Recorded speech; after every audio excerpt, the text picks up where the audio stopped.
Icons y caballeros, gracias por esperar. ¡Que empiecen los juegos! Como jugador, una de las principales dudas que tengo muchas veces cuando quiero jugar a un juego de terror es saber si realmente va a ser un juego de terror.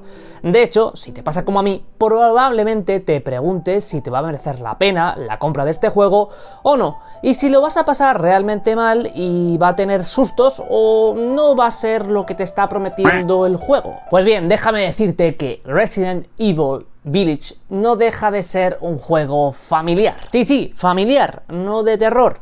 Y en este vídeo te voy a explicar por qué. Porque en este vídeo te voy a enseñar cómo este juego manipula los miedos más profundos y aterradores de un padre o de una madre, cómo este juego manipula los miedos de una familia y cómo juegan con otro de los mayores miedos del ser humano. Porque uno de los mayores miedos del ser humano puede ser o bien el miedo al abandono o bien el miedo a la soledad. ¿Qué te animo a ti a pulsar cuál crees que es de los dos? ¿Qué? Le has pinchado a la imagen y se te ha pausado el vídeo, ¿verdad?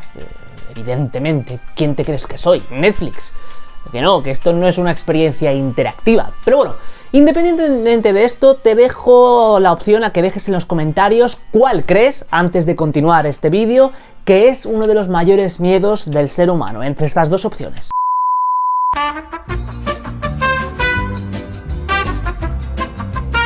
Deja el emoji correspondiente en los comentarios. Porque en el vídeo de hoy lo que vamos a hacer es analizar a nivel psicológico el videojuego Resident Evil Village, uno de los juegos de la famosa saga de Resident Evil.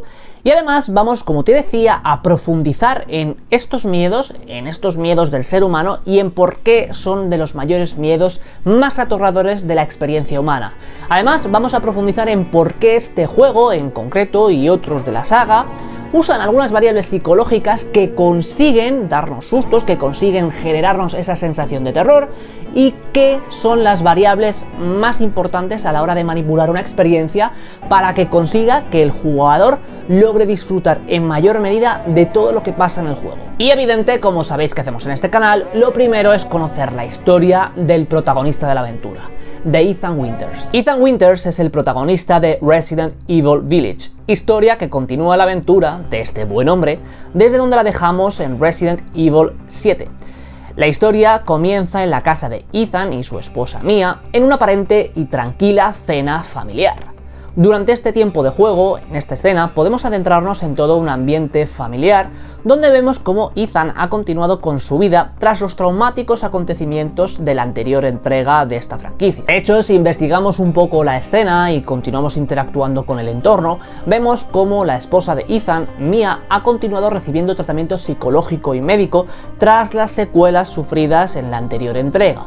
También su hija Rose está en tratamiento médico, se la está viendo para comprobar que todo está en aparente normalidad. De hecho, es una de las cosas más importantes de este juego, que cuanto más interactúes con el entorno, cuanto más puedas profundizar en todo lo que hay, más información vas a recibir y más te vas a adentrar en esta aventura. Ya con esto podemos ver dos cosas: que el pasado reciente de Ethan no ha sido para nada estable, de hecho ha tenido bastante inestabilidad, e incluso ahora esa estabilidad no es tan segura. Incluso el propio juego te da pistas para que pienses en qué puede estar pasando tu mujer. Las respuestas que te da al principio Mia no son para nada cómodas, no son para nada agradables, de hecho es bastante cortante y borde, y bueno, tú llegas a pensar, oye, ¿qué te he hecho? Si vamos a cenar tranquilamente, no tienes por qué darme esa respuesta. Pero todo esto es la antesala a lo que va a pasar a continuación. Porque nada más comenzar la historia da un giro tremendo, puesto que matan a tu mujer y secuestran a tu hija.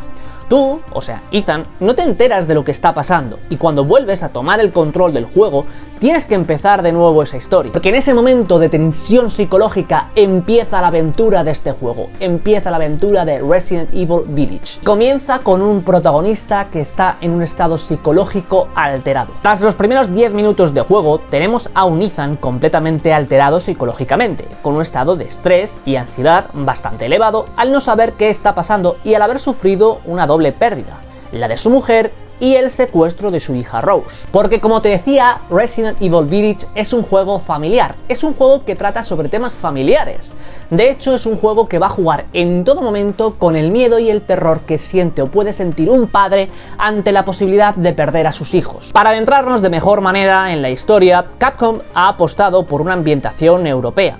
Aunque los creadores no han querido confirmar la localización, el hecho de que la propia moneda del juego sea el leu nos confirma que estamos precisamente en Rumanía. De hecho, el castillo de Lady Dimitrescu es bastante parecido al castillo de Pelés en Rumanía. Optar por una ambientación europea, por casas abandonadas y con un mobiliario del siglo pasado son opciones excelentes para recrear una atmósfera que permita al jugador adentrarse en su historia y conectar con el propio terror del protagonista. Todo esto lo hace para conectar en todo momento con una variable psicológica de tremenda importancia a la hora de buscar la manipulación o influencia psicológica de un tipo de mensaje en el espectador. Seguramente estás pensando ahora mismo cuál es esta variable psicológica que tratan de manipular.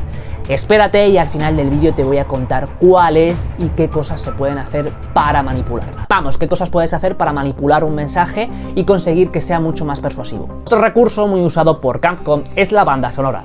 Usar una banda sonora adecuada con cambios en el tono, el ritmo y la intensidad permite crear un ambiente tremendamente envolvente que solo necesita añadir un componente narrativo tremendamente cuidado para envolver al espectador, en este caso a los jugadores, en una trama que te atrape. Y a esto se le añade un componente psicológico más, un componente psicológico que usan de manera maravillosa, que es la incertidumbre. La incertidumbre es una clave de vital importancia en esta entrega. De hecho, desde el momento en el que empiezas, no sabes realmente qué está pasando, qué ha pasado con tu hija Rose, qué está pasando en la aldea, no sabes si realmente quien controla a estas hordas de zombies, vampiros, / hombres lobo es alguna especie de entes, si están simplemente ahí por al azar.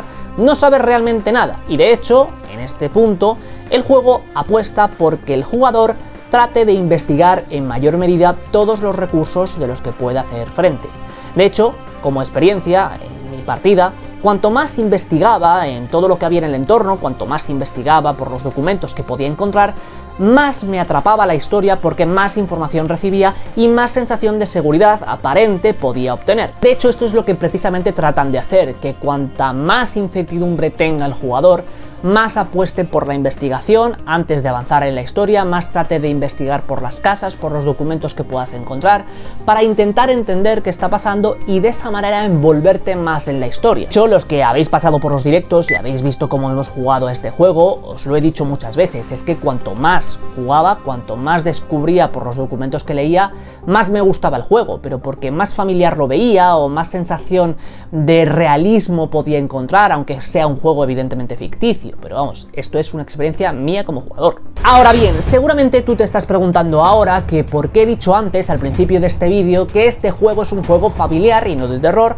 y por qué he dicho que este juego manipula los miedos más aterradores de la experiencia humana. Pues bien, evidentemente respecto a lo primero, no es que se trate de un juego familiar, sino que se trata de un juego que usa el drama o la tensión familiar o los problemas familiares a la hora de influir temor. Porque es un juego que trata en todo momento de tramas y dinámicas familiares donde el horror y la desesperación son los principales protagonistas. Porque es un juego que trata en todo momento con la desesperación y el terror en los protagonistas. Es un juego que manipula los dramas familiares y los traumas familiares que de alguna manera tanto el protagonista como los distintos personajes que aparecen en la historia puedan tener y de esta manera traer un cierto toque de realismo a la aventura. En el caso de Ethan Winters vemos cómo el terror y la desesperación de un padre ante la posibilidad de perder a su hija y su estabilidad familiar es lo que le lleva a actuar.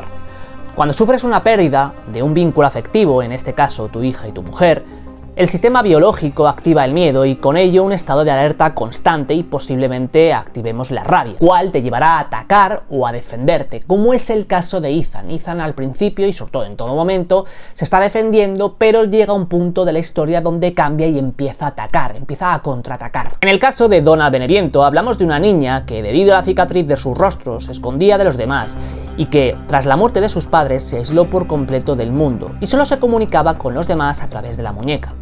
Es posible que algunos niños, cuando sufren este tipo de pérdidas, se encierren en su mundo y solo se comuniquen a través de juegos o dibujos con los que se sienten seguros. Es precisamente lo que hacía este personaje, lo que hacía Donna a la hora de manipular a las muñecas, se trataba de comunicar con ellas. Por otro lado, Moreau sufre constantemente ante la posibilidad de perder a Madre Miranda, cuando ésta obtenga a su hija.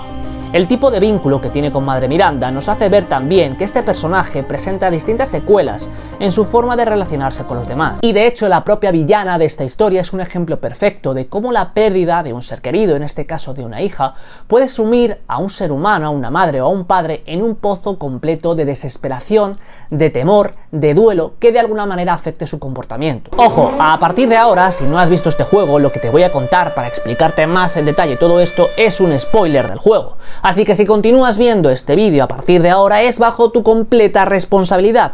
Yo no me hago cargo de lo que te pueda pasar. Según nos narra el juego, tras la pandemia de la gripe de 1918, Madre Miranda pierde a su hija Eva. Y Madre Miranda se hunde, como te decía, en un pozo de dolor y desesperación.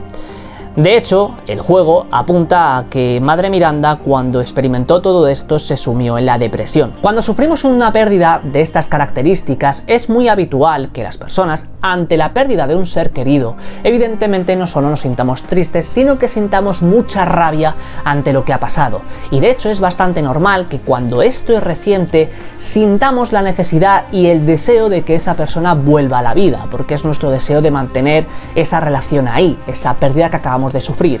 Pero evidentemente si nos quedamos anclados en ese dolor y eso nos dificulta nuestra experiencia, es ahí cuando tenemos cosas que trabajar, cuando tenemos que aprender a superar ese duelo. Algo que evidentemente Madre Miranda no hizo. Porque el juego evidentemente te lleva al punto de lo irreal, porque es un juego. Y Madre Miranda continúa su búsqueda. De hecho, tras absorber la megamiceta, es desbordada por el conocimiento y elabora un plan para buscar al anfitrión adecuado que permita acoger la conciencia de su hija, para recuperar a su hija perdida. Y todos estos componentes de los que te he hablado juegan un papel muy importante en lo que te he comentado antes, en manipular la experiencia del juego, la experiencia de la aventura, a la hora de influir en una variable que permita que el mensaje, en este caso el mensaje de esta historia, de esta narrativa, sea más persuasivo, es decir, que te atrape más. Y ese factor es la familiaridad. Porque este juego manipula la familiaridad. Como te decía al principio de este vídeo, en todo momento están haciendo referencia a alusiones, a experiencias, a variables psicológicas que pueden manipular para influir en esa familiaridad que podamos sentir con todo esto.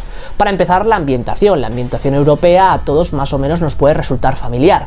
Típica y clásica de películas de terror, de películas antiguas, de una ambientación tétrica, de una ambientación hostil, y por supuesto si a esto le añadimos el componente de que la moneda es la característica de Rumanía, mucho mejor. Si a esto evidentemente le añadimos, como te decía, la característica de las casas abandonadas, de las casas antiguas, de esos muebles antiguos que de alguna manera es posible que te hayas encontrado alguna vez en tu vida, pues más familiar va a ser todo esto. A eso le añadimos la experiencia de los protagonistas, los miedos que puedan sentir los protagonistas, la experiencia de vida que puedan sentir. En todo momento, de alguna manera, nos podemos sentir ligeramente inclinados hacia un personaje u otro, a empatizar con unos personajes o con otros, porque en todo momento hacen referencia a esos temores y a ese miedo propio de la experiencia humana. Te estarás preguntando ahora que cómo sería posible manipular esta familiaridad a la hora de que tu mensaje, lo que quieres comunicar, sea mucho más persuasivo o que ese mensaje pueda calar más. Pues precisamente influyendo en la familiaridad, en tratar de que sea lo más familiar posible de cara al espectador que te está viendo. De hecho, ¿por qué os creéis que los mensajes que pueden lanzar muchos influencers, muchos streamers o muchos youtubers calan más que un mensaje que te pueda decir tu padre, tu madre o una figura de autoridad? Porque esas personas, por ejemplo, imaginaos a Ibai o a Auronplay, son mucho más familiares para sus espectadores que el profesor que vean en el instituto. Y encima habla de temas con los que se sienten más identificados, otra variable para influir en la familiaridad. Y hasta aquí el vídeo de hoy. Este vídeo es un vídeo que me encanta hacer porque sabéis que estoy disfrutando muchísimo los análisis que hago de estos videojuegos después de haberlos jugado con vosotros en los directos de Twitch, y evidentemente pues son vídeos que van a tardar más porque primero me tengo que pasar el juego, lo tenemos que comentar un poquito por allí y luego yo preparo este análisis para que lo podamos tener aquí hasta el infinito y más allá. Espero que el vídeo os haya gustado sinceramente, y también espero que si este vídeo os gusta me dejéis futuras referencias a análisis de videojuegos que queráis que haga, tanto videojuegos que sean actuales como videojuegos que sean de hace años, me da absolutamente igual. Yo los voy a jugar a los que me digáis, evidentemente le daré prioridad a unos sobre a otros, pero poco a poco quiero que esta sección, analizando videojuegos y trayendo evidentemente el factor psicológico, lo podamos incluir en el canal. Así que bueno, os dejo aquí la sugerencia para que me digáis futuros análisis que queráis, me lo dejáis en los comentarios, lo leemos un poquito y vamos comentando, y por supuesto quiero animarte a que si este vídeo te ha gustado, se lo pases a tus amigos, a tus conocidos, que bueno, pues le gusten los videojuegos, consideres que le encanta el género del terror o que le puede molar este juego, o pásaselo a ese compañero del trabajo que está jugando a videojuegos todo el día y le puede interesar, porque yo creo que estos vídeos le van a molar. Y también que si quieres disfrutar más de todo esto, te animo a pasarte por los directos, te voy a dejar el enlace en la descripción del canal de directos, y ahí continuamos charlando, comentando y pasando ratos que la verdad yo me lo paso de puta madre. Así que lo voy a dejar por aquí, espero que el vídeo os haya gustado, nos vemos en próximos vídeos, un saludo y hasta la próxima, hasta luego.